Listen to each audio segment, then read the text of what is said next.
ನಮಸ್ಕಾರ ಸ್ನೇಹಿತರೆ, ನಿಸರ್ಗ ಡೈರಿ ಫಾರ್ಮ್ ಯೂಟ್ಯೂಬ್ ಚಾನಲ್ಗೆ ಸ್ವಾಗತ. ಇವತ್ತು ನಾವು ಮನೆಗಿದ್ದೀವಿ. ಕೆಲವೊಂದು ವಿಷಯಗಳನ್ನು ನೋಡಿ, ಅಲ್ಲಿ ನೆಟ್ವರ್ಕ್ ಸರಿ ಇರಲ್ಲ ಫಾರ್ಮಲ್ಲಿ. ಹಾಗಾಗಿ ಕೆಲವೊಂದು ವಿಷಯನ ನಿಮ್ಮ ಹತ್ರ ಶೇರ್ ಮಾಡ್ಕೊಳ್ಳೋಲ್ಲ. ಭಾಳ ಜನ ಪ್ರಶ್ನೆ ಕೊಡ್ತಾರೆ.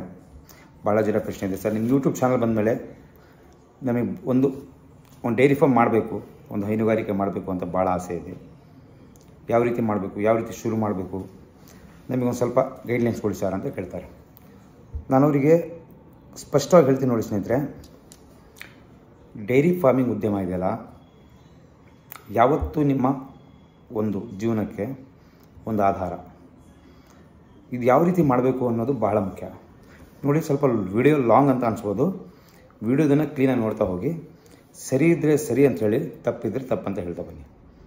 ಯಾಕೆ ಇವತ್ತು ಬಂದೇನೆಂದರೆ, ಬಹಳಷ್ಟು ಜನ ಒಂದು ಪ್ರಶ್ನೆಯನ್ನು ನಾನು ಇವತ್ತು ತೊಗೊಳಕ್ಕೆ ಬಂದಿದ್ದೀನಿ. ಬರೆದಿಟ್ಕೊಂಡಿದ್ದೀನಿ. ಪ್ರಶ್ನೆಗಳು ಭಾಳಷ್ಟು ಇದ್ದಾವೆ. ಇವತ್ತು ಏನೋ ಒಂದು ಡೈರಿ ಫಾರ್ಮ್ ಸಕ್ಸಸ್ಫುಲ್ ಮಾಡ್ಕೋಬೇಕು ಅಂದರೆ, ಸರ್ ಲಾಸ್ ಯಾಕಾಗತ್ತೆ, ಇದನ್ನು ಒಂದು ಫಸ್ಟ್ ಸ್ಟೆಪ್. ಇವತ್ತು ನೋಡಿ, ನಾನು 2 ಹಸು ಕಳಿಸಿದೆ.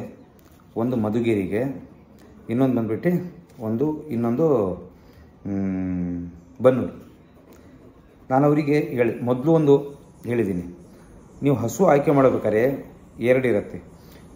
ಆಲ್ರೆಡಿ ಒಂದು ಡೈರಿ ಫಾರ್ಮ್ ಇರೋರು, ಆಲ್ರೆಡಿ ಒಂದು ಡೈರಿ ಫಾರ್ಮು ನಡೆಸ್ತಾ ಇರೋರು, ಅವರು 40 ಲೀಟ್ರು 40+, 35+ ತೊಗೊಂಡು ಏನೂ ಸಮಸ್ಯೆ ಇಲ್ಲ ಅವರಿಗೆ. ಯಾಕಂದರೆ ಅವರಿಗೆ ಆಲ್ರೆಡಿ ಎಕ್ಸ್ಪೀರಿಯೆನ್ಸ್ ಇರುತ್ತೆ. ಅವರಿಗೆ ಮಿಲ್ಕಿಂಗ್ ಪರ್ಸೆಂಟೇಜ್ ಜಾಸ್ತಿ ಬೇಕು. ಅವರು 40, 35, 30 ಲೀಟ್ರ್, 40 ಲೀಟ್ರದ್ದು, 50 ಲೀಟ್ರದೆಲ್ಲ ಹುಡುಕ್ತಾರೆ. ಅವರಿಗೂ ಹಸುಗಳು ಕೊಟ್ಟಿದ್ದೀನಿ. ಇಲ್ಲೇನಾಗುತ್ತೆ ಅಂದರೆ, ಮೊದಲನೇದಲ್ಲಿ ಶುರು ಮಾಡಬೇಕು ಅಂದಾಗ ಮುಖ್ಯವಾಗಿ ಯಾವ ರೀತಿ ಮಾಡಬೇಕು ನೋಡಿ. ಮುಖ್ಯವಾಗಿ ಹೇಳಬೇಕು ಅಂದರೆ, ನಾನು ಹಾಕಿದ ಬಂಡವಾಳ, ಸಪೋಸ್ ನಾನು 2 ಹಸು ಮಾಡಿದೆ ಅಂತ ತಿಳ್ಕೊಳ್ಳಿ. ನನ್ನ ಹತ್ರ ಶಕ್ತಿ ಇರೋಷ್ಟು 2 ಹಸು ಮಾಡಿದಾಗ ಬಹಳ ಗಮನ ಇಟ್ಟು ಕೇಳಿ ಸ್ನೇಹಿತರೆ. ನಾನು 2 ಹಸು ತೊಗೊಂಡೆ ಅಂದರೆ, ಈ 2 ಹಸು ಮಿನಿಮಮ್ ಒಂದು ಇನಿಷಿಯಲ್ ಸ್ಟಾರ್ಟ್ ಮಾಡೋರು 2 ಹಲ್ಲು ಅಥವಾ 4 ಹಲ್ಲು ಅಂದರೆ ಯಂಗು 18 ತಿಂಗಳಿಂದ ಹಿಡಿದು 22 ತಿಂಗಳ ತನಕ ಇರಬೇಕು ಆಯ್ಕೆ ಮಾಡೋ ಹಸುಗಳು. ಇಲ್ಲಿ ಏನಾಗುತ್ತೆ ಅಂದರೆ, 18ರಿಂದ 20 ತಿಂಗಳು ಹಸು ಇದ್ದಾಗ, ಯಂಗ್ ಹಸು ಇದ್ದಾಗ ಏನಾಗುತ್ತೆ ಅಂದರೆ, ನಮಗೆ ಆ ಹಸು ಲಾಂಗ್ ಟೈಮ್ ಹೋಗುತ್ತೆ. ಲಾಂಗ್ ಟೈಮ್ ಯಾವ ರೀತಿ ಹೋಗುತ್ತೆ ಅಂತ ಹೇಳಿದ್ರೆ, ನಮಗೆ ಈ ಹಸು ನಮಗೆ ಮಿನಿಮಮ್ ನಾವು ತೊಗೊಂಡಿರೋ ಹಸು ಇದೆಯಲ್ಲ, ಮಿನಿಮಮ್ 10ರಿಂದ 12 ವರ್ಷ ಆದರೂ ನಮ್ಮ ಹತ್ರ ಇರಬೇಕು. ಇಲ್ಲಿ ತಪ್ಪು ಏನು ಮಾಡ್ತಾರೆ ಜನ ಅಂತ ಹೇಳಿದ್ರೆ, ಎಲ್ಲೋ ಹೋಗ್ತಾರೆ. ಒಂದು ಹಸು ಸರ್ 10 ಲೀಟ್ರ್ ಹಾಲು ಕೊಡ್ತಾಯಿದೆ, 3ನೇ 4ನೇ 5ನೇ ಲೆಕ್ಟೇಷನಿಗೆ 10 ಲೀಟ್ರ್ ಹಾಲು ಕೊಡುತ್ತೆ ಯಾವುದಾದ್ರೂ. ಯಾಕೆಂದರೆ ಅದು ಒಂದು ಪೀಕ್ ಟೈಮ್ ಇರುತ್ತದು. ಆವಾಗ ಆ 10 ಲೀಟ್ರಿನ ಹಾಲು ತೊಗೊಳ್ತೀವಿ ನಾವು, ಅದು ನೆಕ್ಸ್ಟ್ ಜನ್ರೇಷನಿಗೆ ಹಸುಗಳು ಬರಲ್ಲ. ಅದೇನು ಮಾಡ್ತೀರಾ, ವಯಸ್ಸಾಯಿತು, ಸ್ವಲ್ಪ ಕಾಲಲ್ಲಿ ಸಮಸ್ಯೆ ಆಯಿತು, ಅದು ಸಮಸ್ಯೆ ಆಯಿತು ಅಂತ ಏನು ಮಾಡ್ತೀರಾ, ಆ ಹಸುನ ಕೊಡ್ತೀರಾ. ಆ ಹಸು ಕೊಟ್ಟಾಗ ಇಲ್ಲಿ ದುಡಿದಿರೋ ಲಾಭಾಂಶ, ಆ ಹಸುವಲ್ಲಿ 50,000ಕ್ಕೆ ತೊಗೊಂಡಿರೋ ಹಸು ಇಲ್ಲಿ ಲಸ್ಟಿಗೆ ಕೊಡೋ ವಯಸ್ಸಾಯಿತು, ಹಲ್ಲಿಲ್ಲ, ಆ ಥರ ಹಸುಗೆ 30,000 ಕೇಳ್ತಾರೆ, 35,000 ಕೇಳ್ತಾರೆ. ಅಲ್ಲಿ 20,000 ರೂಪಾಯಿ, 15-20,000 ರೂಪಾಯಿ ನಮ್ಮ ಹಸು ಕಳ್ಕೊಂಡ್ವಿ. ಇಲ್ಲಿ ಏನು ಹಾಲಲ್ಲಿ ದುಡಿಮೆ ಮಾಡಿರ್ತೀವೋ ಆ ಹಸು ಪೂರ್ತಿ ತೊಗೊಂಡು ಹೋಗುತ್ತೆ. ಆವಾಗ ನಿಮ್ಮ ಲಾಭ ನಿಮಗೆ ಕಣ್ಣಿಗೆ ಕಾಣಲ್ಲ. ಆವಾಗ ಮತ್ತೆ ಎಲ್ಲೋ ಸಾಲ ಮಾಡ್ತೀರಾ, ಮತ್ತೇನು ಮಾಡ್ತೀರಾ. ನೋಡಿ ಸ್ನೇಹಿತರೆ, ನಿಸರ್ಗ ಡೈರಿ ಫಾರ್ಮ್ ಒಂದು ಯೂಟ್ಯೂಬ್ ಚಾನಲ್ಗೆ ನೀವು ಬಂದಿದ್ದೀರಾ, ಫೇಸ್ಬುಕ್ಕಲ್ಲಿ ಬಂದಿದ್ದೀರಾ. ನಿಮಗೆ ನಮ್ಮಿಂದ ಒಂದು ಗೈಡ್ಲೈನ್ ಏನಪ್ಪ ಅಂದರೆ, ಯಾವ ರೀತಿ ಮಾಡಬೇಕು ಅನ್ನೋದೊಂದು ಪ್ರೀ ಪ್ಲ್ಯಾನಿಂಗ್. ನೋಡಿ ಸ್ನೇಹಿತರೆ, ಸಣ್ಣ ಪ್ರಮಾಣದಲ್ಲಿ ಮಾಡೋರಾಗಲಿ, ದೊಡ್ಡ ಪ್ರಮಾಣದಲ್ಲಾಗಲಿ, ಈಗ ಆಲ್ರೆಡಿ ಹಸುಗಳು ಇರೋರು, ಅವರು 30+, 40+ ತೊಗೊಂಡು ಏನು ಸಮಸ್ಯೆ ಇಲ್ಲ. ಯಾಕಂದರೆ ಅವರು ಅದರಲ್ಲಿ 7 ಬೀಳುಗಳನ್ನು ನೋಡಿರ್ತಾರೆ, ಕಷ್ಟ ಸುಖ ನೋಡಿರ್ತಾರೆ. ಹಸುಗಳ ಬಗ್ಗೆ ಪೂರ್ತಿ ಅವರು ನನಗೆ ಭಾಳ ಜನ ಹೇಳ್ತಾರೆ 40+ ಬೇಕು ಸರ್. ಯಾಕಂದರೆ ಅವರಲ್ಲಿ ಎಕ್ಸ್ಪೀರಿಯನ್ಸ್ ಇರುತ್ತೆ, ಅವ್ರು ಸಾಕಿರುವಂಥ ಒಂದು ಎಕ್ಸ್ಪೀರಿಯನ್ಸ್ ಇದೆ. ಸೊ ಅವರು ಅದನ್ನು ಲಾಂಗ್ ಟೈಮಲ್ಲಿ ತೊಗೊಂಡೋದ್ರು ಏನು ಸಮಸ್ಯೆ ಇರಲ್ಲ. ಯಾಕಂದರೆ ಅವ್ರಿಗೆ ಗೊತ್ತಿರೋದ್ರಿಂದ ಆ ಹಸುಗಳಲ್ಲಿ ಹಾಲು ತೆಗಿತಾರೆ, ಲಾಭಾಂಶನ ತೆಗಿತಾ ಹೋಗುತ್ತೆ. ಆದರೆ ಮೊದಲನೇ ಸಲ ಮಾಡೋರು ಯಾವುದೇ ಕಾರಣಕ್ಕೂ 30+, 40 ಹೋಗಬೇಡಿ. ನೀವು ಮಿನಿಮಮ್ ಇಲ್ಲ ಅಂದರೂ ಪ್ರತಿದಿನ 20 ಲೀಟ್ರಿಂದ ಶುರು ಮಾಡಿ, 10 ಲೀಟ್ರ್ 20 ಲೀಟ್ರಿಂದ ಶುರು ಮಾಡಿ. ಮತ್ತು ಟೀತು ಅಂದರೆ ಹೆಂಗಿರಬೇಕು, 18ರಿಂದ 20 ತಿಂಗಳ ಒಳಗಿರಬೇಕು, ಆ ಥರ ಹಸು ತೊಗೊಳ್ಳಿ. ಆ ಹಸು ನಿಮಗೆ ಲಾಂಗ್ ಟೈಮ್ ಆಗುತ್ತೆ. ಈ ಸಲ ಹಾಲು 2 ಲೀಟ್ರ್ ಕಡಿಮೆ ಬಂದರೂ ನೆಕ್ಸ್ಟ್ ನಿಮ್ಮ ಎಲ್ಲದಕ್ಕೂ ಸ್ಯಾಟಿಸ್ಫೈ ಆಗಿ ನಿಮ್ಗೆ ಕೇಳ್ದಿಂದ ಜಾಸ್ತಿ ಹಾಲು ನೆಕ್ಸ್ಟ್ ಕೊಡೋಕ್ಕೆ ಸ್ಟಾರ್ಟ್ ಆಗುತ್ತೆ. ಪ್ರೀ ಪ್ಲ್ಯಾನ್ ಇಟ್ಕೊಳ್ಳಿ, 2 ಇಯರ್ಸಿನ ಪ್ಲ್ಯಾನ್ ಇಟ್ಕೊಳ್ಳಿ. ಪ್ಲಸ್ ಅದರಿಂದ ಬರುವಂಥ ಕರುಗಳು ಸಿಂಪಲಾಗಿ ಹೇಳ್ತೀನಿ, ಸಿಂಪಲ್ ಒಂದು ಅರ್ಥ ಮಾಡ್ಕೊಳ್ಳಿ. ನಾನು 20 ಲೀಟ್ರ್ ಪರ್ ಡೇದೇ ಒಂದು ಹಸು ತೊಗೊಂಡೆ ಅಂದರೆ 20 ಲೀಟ್ರದೇ ಈ ಥರ 4 ಹಸು ತೊಗೊಂಡೆ ನಾನು. 4 ಹಸು ನಾನು ತೊಗೊಂಡೆ. ಹೆಂಗಿರಬೇಕು, 18ರಿಂದ 22 ತಿಂಗಳ ಒಳಗಿರಬೇಕು. ಈ ರೀತಿ ಹಸು ತೊಗೊಂಡಾಗ ನನಗೆ ಮಿನಿಮಮ್ 80 ಲೀಟರ್ ಹಾಲು ಬಂತು. ಸ್ಟಾರ್ಟಿಂಗ್ ಮಾಡೋರು ಹೇಳ್ತೀವಿ 80 ಲೀಟರ್ ಹಾಲು ಬಂದರೆ 824 ಅಲ್ಲಿಗೆ ಹೆಚ್ಚು ಕಡಿಮೆ 2700 ರೂಪಾಯಿ ಹಾಲಾಯಿತು. 2700 ರೂಪಾಯಿ ಪ್ರತಿದಿನ ಹಾಲಾಯಿತು. ಪ್ರತಿದಿನ ಬೆಳಗ್ಗೆ 10 ಸಂಜೆ 10 ಅಲ್ಲಿಗೆ 20 ಲೀಟರ್. 2700 ರೂಪಾಯಿ ದುಡ್ಡು ಏನಾಯ್ತು ನಿಮಗೆ. ಇದೇನಾಗುತ್ತೆ ಅಂದರೆ ಖರ್ಚು ಬಂದುಬಿಟ್ಟು 4 ಹಸುಗೆ 10 kg ಬೆಳಗ್ಗೆ 5 ಸಂಜೆ 5 kgನೇ ಹಾಕಿದ್ವಿ. 4 ಸಾಕು, ಬೇಡ 5 kgನೇ ಹಾಕಿದ್ರು ಕೊಳ್ಳಿ, ನನ್ನ ಹಸುಗಳು ಚೆನ್ನಾಗಿರಲಿ. 5 ಹಾಕಿದ್ರು ಮಿನಿಮಮ್ ಇಲ್ಲ ಅಂದರೂ 40 kg ಫೀಡ್ ಆಯಿತು. 40 kg ಫೀಡಿಗೆ ನಾನು ಕೊಡ್ತಾ ಇರೋದು ಮಿನಿಮಮ್ ಇಲ್ಲ ಅಂದರೂ 30 ರೂಪಾಯಿ ಫೀಡ್. ಡೈರಿ ಫಾರ್ಮಿಂಗ್ ತೊಗೊಂಡ್ರೆ, ಡೈರಿಯಲ್ಲಿ ತೊಗೊಂಡ್ರೆ 24 ಬೀಳುತ್ತೆ, 25. ನಾನು ಹೇಳ್ತಾ ಇರೋದು ಕ್ವಾಲಿಟಿ ವಿತ್ ಮಿನರಲ್ ಮಿಕ್ಸ್ಚರ್ ಹೇಳ್ತಾ ಇರೋದು 30 ರೂಪಾಯಿ ಬೀಳುತ್ತೆ. ಅಲ್ಲಿಗೆ 30 ಅಂತ ಹೇಳಿದ್ರೆ 3 ಹೊತ್ತಿಗೆ 40 kgಗೆ ಎಷ್ಟಾಯಿತು, 412 1200 ರೂಪಾಯಿ ದುಡ್ಡಾಯಿತು. 1200 ರೂಪಾಯಿ ದುಡ್ಡಾಯಿತು. ದುಡ್ಡು ಬಂದಿದ್ದು 2700 ರೂಪಾಯಿ. ಕ್ಲೀನಾಗಿ ಕೇಳ್ದೋಗಿ ಸ್ನೇಹಿತರೆ, ಇದರಲ್ಲಿ ಮೈನಸ್ 1200 ರೂಪಾಯಿ ತೆಗೆದ್ವಿ. 1200 ರೂಪಾಯಿ ತೆಗೆದ್ರು ನಿಮಗೆ ಮಿನಿಮಮ್ ಇಲ್ಲ 1500 ರೂಪಾಯಿ ದುಡ್ಡು ಉಳಿತು ಪ್ರತಿದಿನ. ಬರೀ ಬೆಳಗ್ಗೆ 10 ಸಂಜೆ ಲೀಟರ್ ಹಾಕ್ಕೊಳ್ಳಿ. ಒಳ್ಳೆ ಮತ್ತೆ 30 ರೂಪಾಯಿ ಫೀಡ್ ಕೊಡ್ತಾಯಿದ್ದೀವಿ ನಾವು. ಅಲ್ಲಿಗೆ 15,000 ರೂಪಾಯಿ, 15,500 ರೂಪಾಯಿ ಪ್ರತಿದಿನ, ಅಂದರೆ ತಿಂಗಳಿಗೆ 45,000 ರೂಪಾಯಿ ಉಳಿತಾ ಬಂತು. ಇದರಲ್ಲಿ ಖರ್ಚು ಒಂದು ಮೆಡಿಕಲ್ ಅದು ಇದು ಅಂತೇಳಿ ಹೋದ್ರೂ ನಿಮಗೆ ಒಂದು ಮಿನಿಮಮ್ ಏನಿಲ್ಲ ಅಂದ್ರೂ ಖರ್ಚು ವೆಚ್ಚದಲ್ಲಿ ಒಂದು 5,000 ರೂಪಾಯಿ ಇದು ತೆಗೆದ್ರೂ 40,000 ರೂಪಾಯಿ ಉಳಿತಾ ಬಂತು. ಈ 40,000 ರೂಪಾಯಿ ನಿಮಗೆ ಒಂದು ವರ್ಷ 40,000 ರೂಪಾಯಿ ಅಂದರೆ 4 ಲಕ್ಷ ಪ್ಲಸ್ 12 ಅಲ್ಲಿಗೆ 5 ಲಕ್ಷ. 5 ಲಕ್ಷ ಬೇಡ, ನನಗೆ ವರ್ಷಕ್ಕೆ ಇಲ್ಲಿ 3 ಲಕ್ಷ ಸಿಕ್ತು ಅಂತ ತಿಳ್ಕೊಳ್ಳಿ. 5 ಲಕ್ಷ ಸಿಗುತ್ತೆ, 5 ಬೇಡ 3 ಲಕ್ಷ ಸಿಕ್ತು ಅಂತ ತಿಳ್ಕೊಳ್ಳಿ. ಈ 3 ಲಕ್ಷ ಬಿ ನಮ್ಮ ಮನೆ ಖರ್ಚು ವೆಚ್ಚ ಮತ್ತು ನಮ್ಮ ಮಕ್ಕಳ ವಿದ್ಯಾಭ್ಯಾಸ ಎಲ್ಲ ಇದು ಸರಿಯಾಯಿತು. ಪ್ಲಸ್ ಇದರಿಂದ ಬರುವಂಥ ಕರುಗಳಿದಾವಲ್ಲ, ಆ ಕರುಗಳು ಏನು ಮಾಡ್ತೀವಿ ಅಂದರೆ, ಕರುಗಳು ಸಾಕೋದ್ರಿಂದ ಇಲ್ಲಿ ಮಿನಿಮಮ್ ಇಲ್ಲ ಅಂದರೂ ಈ ಹೆಣ್ಣುಗರು ಇರುವಂಥ ಕರುವನ್ನೇ ಬೇಕಾದ್ರೆ ಕೊಡ್ತೀನಿ, ಬೇಕಾದ್ರೆ ತೊಗೋಬೋದೆಲ್ಲಾದರೂ. ಇದರಿಂದ ಮಿನಿಮಮ್ 10 ನಿಮಗೆ 4 ಕರು ಸಿಕ್ಕರೆ ಅದೇ ನಿಮಗೆ ವರ್ಷಕ್ಕೆ ಬಂದುಬಿಟ್ಟು ಇದು 50,000 ಬಂಡವಾಳ ಆಗಿರುತ್ತೆ. ಒಂದು ಕರು 50,000 ಅಂದರೆ 2 ಲಕ್ಷ ರೂಪಾಯಿ ಇಲ್ಲಾಗ್ಬಿಡ್ತು. 2 ಲಕ್ಷ ರೂಪಾಯಿ ನಿಮ್ಮ ಜೇಬಿಗೆ ಬಿದ್ದುಬಿಡ್ತು. ಪ್ಲಸ್ ಈ ಹಸು ಏನು 1 ಲಕ್ಷ ರೂಪಾಯಿ ತೊಗೊಂಡಿರ್ತೀರಾ, ಒಂದು ಹೊತ್ತಿಗೆ ತೊಗೊಂಡಿರ್ತೀರಾ, ಈ 10 ಕೊಡುವಂಥ ಹಸು ನೆಕ್ಸ್ಟ್ 15 ಬ್ರೀಡ್ ಪಕ್ಕ. ನಾನು ನೋಡಿರೋದು 15 ಲೀಟ್ರ್ ಪರ್ ಡೇ ಕೊಡುತ್ತೆ. ಮತ್ತು ಬಾಡಿ ವೆಯ್ಟು ಎಲ್ಲ ಹೈಟ್ ಮಾಡುತ್ತೆ. ಅಲ್ಲಿಗೆ 1.5 ಲಕ್ಷ. ನೀವು ಕೊಟ್ಟಿರೋ ಹಸುಗೆ 50,000 ರೂಪಾಯಿ ಜಾಸ್ತಿ ಸಿಗ್ಬಿಡ್ತು.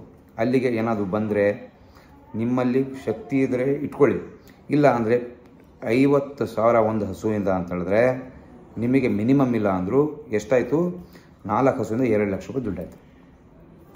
ಈ 2 ಲಕ್ಷ ಪ್ಲಸ್ ಇದ್ರದ್ದು 2 ಲಕ್ಷ, 4 ಲಕ್ಷ ರೂಪಾಯಿ ದುಡ್ಡಾಯಿತು. 4 ಲಕ್ಷ ಪ್ಲಸ್ ಉಳಿತಾಯದ್ದು ಹಾಲಿಂದ 3 ಲಕ್ಷ, ಅಲ್ಲಿಗೆ 7 ಲಕ್ಷ ರೂಪಾಯಿ ದುಡ್ಡಾಯ್ತು. ನಿಮಗೆ 7 ಲಕ್ಷ ರೂಪಾಯಿ ಆದಾಯ ಆಯಿತು. ಬಂದಿರೋ ಗೊಬ್ಬರ ಎಲ್ಲ ಸಪ್ರೇಟಾಗಿ ಇಟ್ಕೊಳ್ಳಿ. ಫಸ್ಟ್ ನೀವು ಬೆಳ್ಕೊಳ್ಳಿ. ಆದಾಗ ನಿಮಗೇನಾಗುತ್ತೆ ಅಂದರೆ ಅನುಕೂಲ ಆಗ್ತಾ ಬರುತ್ತೆ. ಯಾವಾಗ ನೀವು ಒಂದು ಲಾರ್ಜ್ ಸ್ಕೇಲಲ್ಲಿ ತೊಗೊಂಡೋಗ್ಬೋದು. ಲಾರ್ಜ್ ಸ್ಕೇಲಲ್ಲಿ ತೊಗೊಂಡೋದಾಗ ನಿಮಗೇನಾಗುತ್ತೆ ಅಂದರೆ ಯಾವಷ್ಟು ಕಡಿಮೆ ಇರುತ್ತೋ ನಿಮಗೆ ಲಾಭಾಂಶನೂ ಬಂದ್ರೂ ನಿಮಗೆ ಖರ್ಚು ವೆಚ್ಚಕ್ಕೆ ಹೋಗ್ತಾ ಇರುತ್ತೆ, ನಿಮಗೇನು ದುಡ್ಡು ಕಾಣಿಸಲ್ಲ. ಸೊ ಅವಾಗ ಏನಾಗುತ್ತೆ ಅಂದರೆ ನಿಮಗೆ ಒಂದು ಲಾಂಗ್ ಟೈಮಿಗೆ ತೊಗೊಂಡೋದಾಗ, ಒಂದು ಎಕ್ಸ್ಟೆಂಡ್ ಮಾಡಿದಾಗ ಬಿಸ್ನೆಸ್ ಅಂದರೆ ಹಸುಗಳನ್ನು ಜಾಸ್ತಿ ಮಾಡಿದಾಗ ಇದೇ 4 ಹಸುನ 10 ಹಸು ಅಂತ ತೊಗೊಂಡಾಗ ಈ ಆದಾಯ ಬಂದು 7 ಲಕ್ಷ ಇರೋ ಆದಾಯ ಇದು ಬಂದುಬಿಟ್ಟು 15 ಲಕ್ಷ ಆಗಿರುತ್ತೆ. ಸ್ನೇಹಿತರೆ, ಡೈರಿ ಫಾರ್ಮ್ ಎಲ್ಲರೂ ಮಾಡ್ಬೋದು, ಆದರೆ ಪ್ರೀ ಪ್ಲಾನಿಂಗಲ್ಲಿ ಯಾರು ಮಾಡ್ತಾರೆ ಅವರಿಗೆ ಗೆಲ್ಲೋದು ಸ್ನೇಹಿತರೆ. ಇಲ್ಲ ನಿಮಗೆ ಮಾಡುವಂಥ ಇದಿಲ್ಲ ಅಂದರೆ ಮಾಡಬೇಡಿ, ದಯವಿಟ್ಟು ದುಡ್ಡು ಕಳ್ಕೊಳಕ್ಕೆ ಹೋಗ್ಬೇಡಿ. ಮಾಡದೆ ಪ್ರೀ ಪ್ಲಾನಿಂಗಲ್ಲಿ ಇದು ಮಾಡಿ. ಪ್ಲಸ್ ದೊಡ್ಡ ಫಾರ್ಮ್ ಅವರಿಗೆ ನಾನು ಬಹಳಷ್ಟು ಜನ ಆರ್ಡ್ರ್ ಇದೆ, ನಾನು ಕೊಟ್ಟಿದ್ದೀನಿ, ಅವರಿಗೇನು ಸಮಸ್ಯೆ ಇಲ್ಲ. ಯಾಕಂದರೆ ಅವರಿಗೆ ಆಲ್ರೆಡಿ ಎಕ್ಸ್ಪೀರಿಯನ್ಸ್ಡ್, ಅವರಿಗೆ ಅದ್ರ ಬಗ್ಗೆ ನಾಲೆಜ್ ಇರುತ್ತೆ, ಹಸುಗಳಿದೆ, ಏನು ಬೇಕಾದರೂ ಅವರು ದುಡಿಯೋಕ್ಕೆ ಅವ್ರ ಶಕ್ತಿ ಇದೆ. ಅವ್ರು ಅಂತಂದರೆ ಅದರಿಂದ ಎಲ್ಲ ಕಲ್ತಿ ಮಾಡಿ ಎಲ್ಲ ಬಂದಿರ್ತಾರೆ. ಸೊ ಅದಕ್ಕೋಸ್ಕರ ಅವ್ರಿಗೆ ಸಮಸ್ಯೆ ಇರೋಲ್ಲ. ಸೊ ಈ ಪ್ಲಾನಿಂಗಲ್ಲಿ ಹೋಗಿ ನಿಮ್ಗೆ ಯಾವುದೇ ಕಾರಣಕ್ಕೂ ಸಮಸ್ಯೆ ಆಗೋಲ್ಲ. ಒಂದು ಡೈರಿ ಫಾರ್ಮ್ ಮಾಡಬೇಕು ಅಂದರೆ 100 ಜನರಿಗೆ ನಂಬೋದಕ್ಕಿಂತ ಒಂದು ಪ್ರಾಣಿಗೆ ನಂಬಿ, 100 ಜನರಿಗೆ ನಂಬೋದಕ್ಕಿಂತ ಒಂದು ಪ್ರಾಣಿ ನಂಬಿ. ನನ್ನ ಜೊತೆಗಿರೋರೇ ನನಗೆ ಯಾವಾಗ ತೊಂದರೆ ಕೊಡ್ತಾರೆ ಅಂತ ಹೇಳಕ್ಕೆ ಬರಲ್ಲ, ಯಾಕಂದರೆ ನಾನು ಅನುಭವಿಸಿದ್ದೀನಿ. ಆದರೆ ನಂಬಿದ ಪ್ರಾಣಿ ಯಾವತ್ತೂ ಮೋಸ ಮಾಡಲ್ಲ. ನಾವು ಹೆಂಗೆ ತಿನ್ನಿಸ್ತೀವೋ ನೋಡಿ, ನಾನು ಕೊಟ್ಟಿರೋ ಹಸುನ 20 ಲೀಟ್ರ್ ಅಂತ ಕೊಟ್ಟಿರೋ ಹಸುನ 28 ಲೀಟ್ರ್ ತೆಗೆದಿರೋದಿದ್ದಾರೆ. 20 ಲೀಟ್ರ್ ಅಂತ ಕೊಟ್ಟಿರೋ ಹಸುನ 15 ಲೀಟ್ರ್ 14 ಲೀಟ್ರ್ ತೆಗೆಯೋರಿದ್ದಾರೆ. ಯಾಕಂದರೆ ನಾವು ಎಷ್ಟು ಚೆನ್ನಾಗಿ ನೋಡ್ಕೊಳ್ತೀವೋ, ಬ್ರೀಡ್ ಸೆಲೆಕ್ಟ್ ಮಾಡೋದು ನಮ್ಮ ಕೆಲಸ. ಒಳ್ಳೆ ಹಾಲಿನ ಬ್ರೀಡ್, ಅದನ್ನು ಎಷ್ಟು ಚೆನ್ನಾಗಿ ನೋಡ್ಕೊಳ್ತೀರೋ ಅಷ್ಟು ಲಾಭಾಂಶ ನೀವು ಗಳಿಸ್ತಾ ಹೋಗ್ತೀರ. ಉದ್ದೇಶ ಹೈನುಗಾರಿಕೆಯಲ್ಲಿ ಒಂದು ಹೈನೋದ್ಯಮ ಪ್ಲಸ್ ಒಂದು ಹೈನುಗಾರಿಕೆ. There are lot of difference between two words. ಹೈನುಗಾರಿಕೆ ನಾವು ಒಂದೆರಡು ಹಸು ಕಟ್ಕೊಂಡಿದ್ದೀವಿ, ನಮ್ಮ ಜೀವನಕ್ಕೆ ಆಧಾರ ಮಾಡ್ಕೊಂಡಿದ್ದೀವಿ, ಅದು ಹೈನುಗಾರಿಕೆ. ಇದನ್ನೇ ಹೈನೋದ್ಯಮ ಮಾಡ್ಕೊಂಡು ಹೋಗ್ಬೇಕು ಅಂದರೆ ಪ್ರೀ ಪ್ಲ್ಯಾನಿಂಗ್ ಭಾಳ ಮುಖ್ಯ. ಪ್ರೀ ಪ್ಲ್ಯಾನಿಂಗಲ್ಲಿ ಹೋಗಿ ಲೆಕ್ಕಾಚಾರ ಇಟ್ಕೊಂಡು ಹೋಗಿ, ನನ್ನ ಹಸು ಇವತ್ತು 4 ಹಸು ಇದ್ದದನ್ನು ಇವತ್ತು 4 ಹಸುವಿಂದ ಪ್ರತಿ ಹಸು 20 ಲೀಟರ್ ಹಾಲು ಕೊಡ್ತಿದ್ದೆ ಬೆಳಗ್ಗೆ ಸಂಜೆ. 20 ಲೀಟರ್ ಕೊಡುವಂಥದ್ದು ಇದು 18 ಲೀಟರ್ ಕೊಟ್ಟರೂ ನಾವು ಅದನ್ನು ಯೋಚನೆ ಮಾಡಬೇಕು. ಯಾಕೆ 2 ಲೀಟರ್ ಕಡಿಮೆ ಕೊಡ್ತು? ಪ್ರತಿ ಹಸುದು ನೋಡಿ ಹಾಲು ಪ್ರತಿದಿನ ತೂಕ ಮಾಡಿ, ಅದು ನಿಮಗೆ ಬಹಳ ಒಳ್ಳೆಯದು. 18 ಲೀಟರ್ ಯಾಕೆ ಬಂತು? ನಾನು ಕೊಟ್ಟಿರೋ ಕೇರ್ ಸರಿ ಇದೆಯಾ? ಏನು ಕಡಿಮೆ ಆಗಿದೆ? ಪ್ಲಸ್ 20 ಬರೋದು 22 ಬಂದರೂ ಬರ್ದಿಡಿ. ಯಾಕಂದರೆ ಇವತ್ತು ಯಾಕೆ 22 ಬಂತು? ಇವತ್ತು ನಾನು ಕರೆಕ್ಟಾಗಿ ನೀರು ಕೊಟ್ಟಿದ್ನಲ್ಲ, ಇದು ಮಾಡಿದ್ನ, ಅದೊಂದು ಒಂದು ಪ್ರೀ ಪ್ಲ್ಯಾನಿಂಗ್. ಆವಾಗ ಮಾತ್ರ ಸಕ್ಸಸ್ ಆಗ್ತೀರಾ. ಇಲ್ಲ ಅಂದಾಗ ನೀವು ಡೈರಿ ಫಾರ್ಮಲ್ಲಿ ಯಾವತ್ತೂ ಸಕ್ಸಸ್ ಆಗಲ್ಲ. ನನ್ನ ಒಂದು ಪ್ಲ್ಯಾನಿಂಗ್ ಪ್ರಕಾರ ಹೋದಾಗ ಮಾತ್ರ ಸಕ್ಸಸ್ ಆಗ್ತೀರಾ. ಇವತ್ತು ನಾನು ಒಳ್ಳೆ ಬ್ರೀಡ್ ಆಯ್ಕೆ ಮಾಡ್ಕೊಳ್ಳುವಂಥದ್ದು ನನ್ನ ಕೆಲಸ ಇರ್ಬೋದು, ಆದರೆ ಹಾಲು ತೆಗೆಯೋದು ನಿಮ್ಮ ಕೆಲಸ ಇರುತ್ತೆ. ಯಾವ ರೀತಿ ಮಾಡಬೇಕು? ಒಳ್ಳೆ ಫೀಡ್ ಕೊಡಿ, ಒಳ್ಳೆ ಕ್ವಾಲಿಟಿ ಮೇವು ಕೊಡಿ, ಏನೇನೂ ಇಲ್ಲ. ನೀವು ಎಷ್ಟು ಚೆನ್ನಾಗಿ ನೋಡ್ಕೊಳ್ತೀರೋ ಆ ಹಸುಗಳು ನಿಮ್ಮ ಜೊತೆಗೆ ಅಷ್ಟು ಚೆನ್ನಾಗಿರ್ತವೆ. ಬಾಕಿ ಹಸುಗಳು ಬುಕ್ ಮಾಡಿದರೆ ಅವರಿಗೆಲ್ಲ ತಲುಪಿಸ್ತಾ ಇದ್ದೀನಿ. ಈ ವಿಡಿಯೋನ ಆದಷ್ಟು ಸ್ನೇಹಿತರೆ, ಆದಷ್ಟು ಜನರಿಗೆ ಶೇರ್ ಮಾಡಿ, ಲೈಕ್ ಮಾಡಿ. ನೀವು ಏನು ಶೇರ್ ಮಾಡ್ತೀರೋ ಇದು 4 ಜನರಿಗೆ ಆಧಾರ ಆಗ್ತವೆ. ಬಹಳ ಜನ ಕಳ್ಕೊಂಡಿರೋರಿದ್ದಾರೆ. ಇವತ್ತು ನಾವೊಂದು ನಿಶ್ಚಯ ಮಾಡೋಣ, ಒಳ್ಳೆ ಹೈನುಗಾರಿಕೆ ನಡೆಸೋಣ, 4 ಜನರಿಗೆ ಉಪಕಾರಿಯಾಗಿ ಬದುಕೋಣ, ಸ್ವಾವಲಂಬಿಯಾಗಿ ಬದುಕೋಣ. ಇನ್ನೊಬ್ಬರ ಮೇಲೆ ಡಿಪೆಂಡ್ ಆಗೋದು ಬೇಡ. ನಾನು ನಂಬಿದ ಜನ ನನಗೆ ಕೈ ಬಿಡ್ಬೋದು, ನಾನು ನಂಬಿದ ಪ್ರಾಣಿ ನನಗೆ ಕೈ ಬಿಡಲ್ಲ. ಅದು ನಾಯಿನೇ ಆಗಿರ್ಬೋದು, ಹಸುನೇ ಆಗಿರ್ಬೋದು, ಈ ಕುದುರೆನೇ ಯಾವುದೇ ಆಗಲಿ, ನಾನು ನಂಬಿದ ಪ್ರಾಣಿ ನಮಗೆ ಕೈ ಕೊಡಲ್ಲ. ನಮಗೆ ಲಾಸ್ಟಿಗೂ ನಮ್ಮ ಉಸಿರಿಡೋ ತನಕ ಅವ್ರ ಜೊತೆಗೆ ಇರುತ್ತೆ. ಆದರೆ ಜನರಿಗೆ ನಂಬೋದಕ್ಕಿಂತ ಒಂದು ಪ್ರಾಣಿಗೆ ನಂಬಿ ಒಳ್ಳೆ ರೀತಿಯಿಂದ ಡೈರಿ ಫಾರ್ಮ್ ಮಾಡಿ. ಪ್ರತಿ ವರ್ಷ ಪ್ರತಿದಿನ ನಾನು ಹೇಳ್ತೀನಿ ಕೇಳಿ, ಇನ್ನೊಂದು ಹೇಳ್ತೀನಿ, ಪ್ರತಿದಿನ 3000 ಲೀಟರ್ ಹಾಲು ಇಂಡಿವಿಜುವಲ್ ಡೈರಿ ಫಾರ್ಮಿಂದ 3000 ಲೀಟರ್ ಹಾಲು ಅಂದರೆ 4×12 ಅಲ್ಲಿಗೆ ಹೆಚ್ಚು ಕಡಿಮೆ 1 ಲಕ್ಷ ರೂಪಾಯಿದು ಹಾಲಾಗತ್ತೆ. 1 ಲಕ್ಷ ರೂಪಾಯಿದು. ಇದು ಪ್ರೀ ಪ್ಲ್ಯಾನಿಂಗ್ ಮಾಡಿಕೊಂಡು ಯಾವುದೇ ಬಿಸ್ನೆಸ್ಸಲ್ಲಿ ದುಡಿಯೋಕ್ಕಾಗಲ್ಲ ಇವಾಗಿಂದ. ಇದರಲ್ಲಿ ಅಷ್ಟೆಲ್ಲ ಇನ್ವೆಸ್ಟ್ ಮಾಡಿ. ಸೊ ಈ ರೀತಿ ಬಿಸ್ನೆಸ್ ಇದೆಯಲ್ಲ, ಹೈನೋದ್ಯಮ ಇದೆಯಲ್ಲ, ಒನ್ ಆಫ್ ದ ಬೆಸ್ಟ್. ಬಹಳ ಜನ ಹೈನೋದ್ಯಮ ಆಯ್ಕೆ ಮಾಡ್ಕೊಳ್ತಾರೆ. ಯಾಕಂದರೆ ಅವ್ರಿಗೆ ಗೊತ್ತಿದೆ. ದೊಡ್ಡ ರಾಜಕಾರಣಿಗಳು ಆಯ್ಕೆ ಮಾಡ್ಕೊಳ್ತಾರೆ. ಕೆಲವರು ಇನ್ಕಮ್ ಟ್ಯಾಕ್ಸ್ ಉಳಿಸೋಕ್ಕೆ ಅಂತ ಮಾಡ್ತಾರೆ. ಇಲ್ಲ, ಇದರಲ್ಲಿ ಲಾಭಾಂಶ ಇದೆ. ಲಾಭಾಂಶ ಬಹಳ ಮುಖ್ಯ. ಇನ್ಕಮ್ ಟ್ಯಾಕ್ಸಿಂದು ಸೇವ್ ಆಗುತ್ತೆ, ಪ್ಲಸ್ ಲಾಭಾಂಶನೂ ಇದೆಯಲ್ಲ ಬಹಳ ಮುಖ್ಯ. ಇದರಲ್ಲಿ ನೀವು ಯಾವಾಗ ಲಾಂಗ್ ಮಾಡ್ತೀರೋ, ಯಾವಾಗ ಎಕ್ಸ್ಟೆಂಡ್ ಮಾಡ್ತಿರೋ ಬಿಸ್ನೆಸ್ಸು, ಯಾವಾಗ ಪ್ರಾಣಿಗಳನ್ನು ಜಾಸ್ತಿ ಮಾಡ್ತೀರೋ, ಆವಾಗ ಆಟೋಮೆಟಿಕ್ಲಿ ನಿಮಗೆ ಇನ್ಕಮ್ ಇದ್ದೇ ಇದೆ. ಸೊ ನೀವು ಒಂದು ಒಳ್ಳೆಯ ರೀತಿಯಿಂದ ಡೈರಿ ಫಾರ್ಮ್ ಶುರು ಮಾಡಿ. ನಿಮಗೆ ಏನು ಬೇಕು ಸಹಕಾರ ನಿಸರ್ಗ ಡೈರಿ ಫಾರ್ಮಿಂದ ನಿಮ್ಮ ಜಾಗಕ್ಕೆ ಬಂದು ನಿಮಗೆ ನಮ್ಮಿಂದ ಇರುವಂಥ ಸಣ್ಣ ಪುಟ್ಟ ಅನಿಸಿಕೆಯನ್ನು ನಿಮ್ಮ ತಿಳಿಸ್ತೀವಿ. ನಮ್ಮಲ್ಲವನ್ನದು ಲೋಪದೋಷ ಆದಾಗ ನೀವು ಸರಿ ಮಾಡಿ. ನಮಗೆ ಪ್ರತಿಯೊಬ್ಬರ ಜೊತೆಗೂ ನಿಸರ್ಗ ಡೈರಿ ಫಾರ್ಮ್ ಇಷ್ಟು ಬೇಗ ಇಷ್ಟು ಬೆಳೆದಿದೆ ಅಂದರೆ ಕರ್ನಾಟಕದ ಪ್ರತಿ ಜಿಲ್ಲೆಯಲ್ಲೂ ರಾಜ್ಯಲ್ಲೂ ಹಳ್ಳಿಯಿಂದನೂ ಫೋನ್ ಬರುತ್ತೆ ನನಗೆ. ಎಷ್ಟು ಖುಷಿ ಪಡ್ತಾರೆ ಅಂದರೆ ನಿಮ್ಮ ಒಂದು ಆಶೀರ್ವಾದ, ನಿಮ್ಮ ಪ್ರೀತಿ ನಮ್ಮ ಜೊತೆಗಿರಲಿ. ನಾವು ಯಾವತ್ತೂ ನಿಮ್ಮ ಜೊತೆಗಿರ್ತೀವಿ. ನಮ್ಮ ಚಾನಲ್ನ ಹೊಸದಾಗಿ ಯಾರು ನೋಡ್ತಾರೆ, ಎಷ್ಟು ಜನ ನೋಡ್ತಾರೆ, ಆಲ್ಮೋಸ್ಟ್ ಸಬ್ಸ್ಕ್ರೈಬ್ ಮಾಡಬೇಕು. ನಾನು ದಯವಿಟ್ಟು ವಿನಂತಿ ಮಾಡ್ತೀನಿ. ಯಾಕಂದರೆ ನೀವು ಸಬ್ಸ್ಕ್ರೈಬ್ ಮಾಡಿ ಲೈಕ್ ಮಾಡೋದ್ರಿಂದ ಇನ್ನೊಬ್ಬರಿಗೆ ಅದು ಚಾನಲ್ ಹರಡಾಗ ಅವರಿಗೂ ಒಂದೆರಡು ವಿಷಯ ಗೊತ್ತಾಗುತ್ತೆ. ನಮ್ಮ ಕನ್ನಡಿಗರೇ, ನಮ್ಮ ಅಣ್ಣ ತಮ್ಮಂದರೆ ಯಾರೋ ಒಬ್ರು ಒಳ್ಳೇದಾದರೆ ನಮಗೂ ಒಳ್ಳೆಯವರೇ.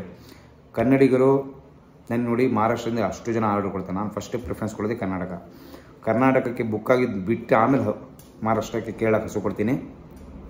ಕನ್ನಡ ಮೊದಲು, ಕನ್ನಡಿಗ ಮೊದಲು, ನೆಕ್ಸ್ಟು ಆಮೇಲಿಂದು. ಐ ಆಮ್ ಆಲ್ಸೋ ಕನ್ನಡಿಗ. ನನ್ನ ಕನ್ನಡದಲ್ಲಿ ನಾವು ನಮ್ಮ ಈ ರಾಜ್ಯಕ್ಕೆ ಏನಾದರೂ ಒಂದು ಸಣ್ಣ ಅಳಿಲು ಸೇವೆ ಒಂದು ಏನಾಗುತ್ತೆ ಅದು ಪ್ರಯತ್ನ ಪಡೋಣ. ಈ ವಿಡಿಯೋನ ಶೇರ್ ಮಾಡಿ, ಲೈಕ್ ಮಾಡಿ, ಆದಷ್ಟು ಜನರಿಗೆ ಹರಡೋಣ. ಇದು ನಾವು ನಿಮ್ಮ ಜೊತೆಗೆ ಯಾವತ್ತೂ ಇರ್ತೀವಿ ಸ್ನೇಹಿತರೆ. ಓಕೆ, ಧನ್ಯವಾದಗಳು.